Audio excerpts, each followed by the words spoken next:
Andy Burnham opens number 10 North as Britain's centre of power breaks beyond London. 10 North in historic shift away from Westminster. Andy Burnham has officially opened number 10 North in Manchester, creating what the government describes as a new prime ministerial base and situation room for economic growth. The move is far more significant than transferring a collection of civil servants from London. It places part of the machinery surrounding the Prime Minister inside a major English city for the first time. Burnham will work from the Manchester office every week, while other senior ministers are expected to use it regularly. Its success will ultimately depend on whether real authority, money and decision-making power follow the Prime Minister north, or whether the operation becomes an expensive symbol attached to a government still controlled from Whitehall. What no? 10 North actually is. The initial operation is based at Heron House in central Manchester, a high-security government building that already houses GCHQ intelligence, cyber and science teams. This will be an interim home, rather than a northern replica of the black-doored Downing Street residence. 10 North is designed as an extension of the Prime Minister's central operation.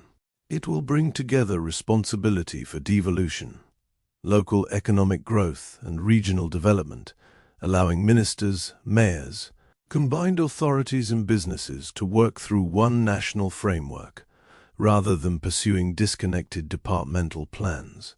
The government's machinery of government changes transfer strategic functions into the new operation, including local economic growth and devolution policy previously held elsewhere in Whitehall. That matters because it gives number 10 North an administrative purpose beyond holding meetings or creating favorable photographs. Burnham revives an economic command center.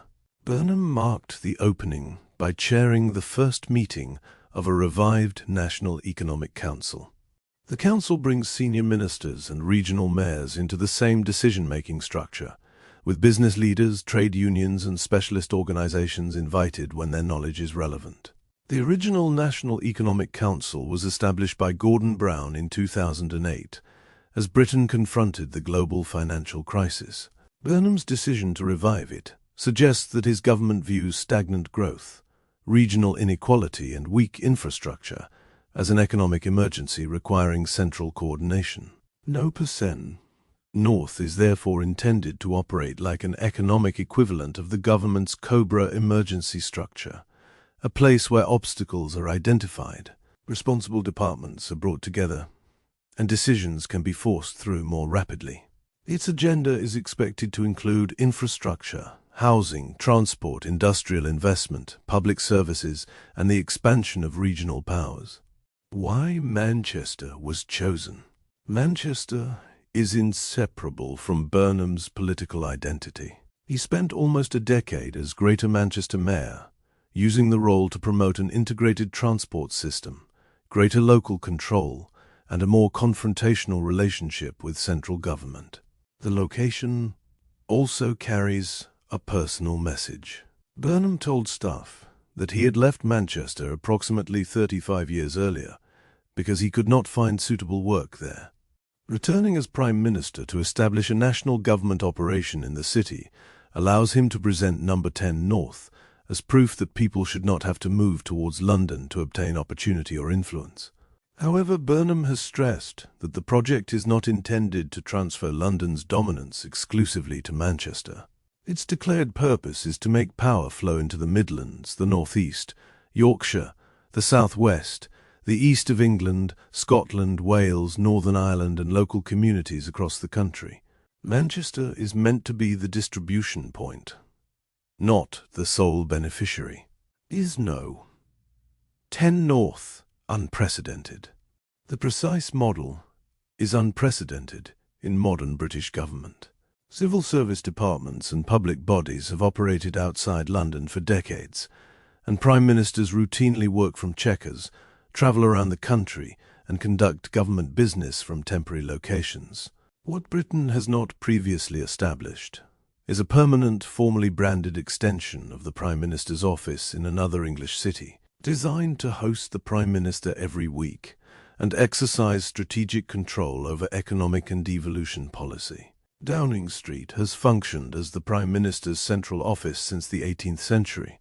Although individual Prime Ministers have sometimes chosen not to live there or have worked from other government buildings, the political centre surrounding Number 10 has remained overwhelmingly concentrated in London. The revived National Economic Council is not unprecedented, because an earlier version existed under Gordon Brown.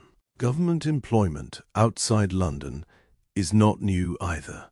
The unprecedented element is the combination: a weekly prime ministerial presence, dedicated senior staff, transferred policy responsibilities, and a standing alternative base presented as part of the centre of government. The potential constitutional significance. 10 North does not create a second capital, and it does not change Britain's constitution by itself. Parliament, the Treasury, most government departments and the official Downing Street residence remain in London. Its importance lies instead in political access. Decisions are often shaped by proximity: who attends early meetings, who can speak directly to senior officials, and which problems reach the Prime Minister before policies become fixed. Bringing mayors and regional leaders physically into the government's central economic process could weaken the traditional advantage enjoyed by Whitehall departments and London-based institutions. Burnham is also creating a more powerful Prime Minister's operation, capable of coordinating spending, performance, and delivery across departments. No. 10 North could therefore shift power in two directions simultaneously, away from London geographically, but towards the Prime Minister institutionally. That is the central tension surrounding the project. A stronger regional voice does not automatically produce a less centralized state if the final authority remains concentrated around Burnham and his closest advisers. How it could affect ordinary communities. The government says the Manchester operation will focus on reindustrialization, regeneration and reform of essential utilities. Burnham has linked it to long-term plans covering housing, water, energy, transport, and the revival of high streets and post-industrial communities. In practice, regional leaders could take proposed transport networks, housing schemes or industrial projects directly into a structure, containing ministers with the authority to unblock them. Instead of negotiating separately with multiple departments, local authorities could work from a shared growth plan supported by the centre of government. The first test will be whether areas receive greater fiscal autonomy. Housing Secretary Angela Rayner has indicated that mayors could eventually receive additional tax-raising powers. Without control over substantial revenue, however, local government will remain dependent on grants and approvals issued by the centre, regardless of where the meetings occur. The risks facing Burnham's experiment. The greatest risk is that Number 10 North becomes theatre rather than government.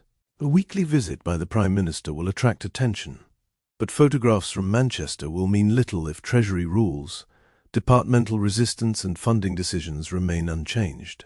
There is also a danger that other regions view the move as Manchester replacing London at the front of the queue. Burnham must demonstrate that projects in Cornwall, the East Midlands, Scotland, Wales and the North East can receive the same access and urgency as proposals emerging from Greater Manchester. Cost will face scrutiny as staff relocate, security is expanded, and a permanent base is developed. Burnham has defended the expenditure as necessary to correct an economy in which opportunity and investment have become excessively concentrated in London. The stronger defence, however, will come from measurable results rather than rhetoric. A symbol that must become a system. North is already historically important because it challenges the assumption that the British Prime Minister's operation must be physically and culturally rooted almost entirely in Westminster. It transforms Manchester from a regional government centre into one of the locations from which national policy will be directed. Yet opening the doors is the easy part. Burnham must now prove that the office can accelerate housing, unlock infrastructure, attract industry, expand local financial control, and improve living standards beyond the city hosting it. Should those changes follow? No. 10 North could become the foundation of the largest geographical redistribution of British government power in generations.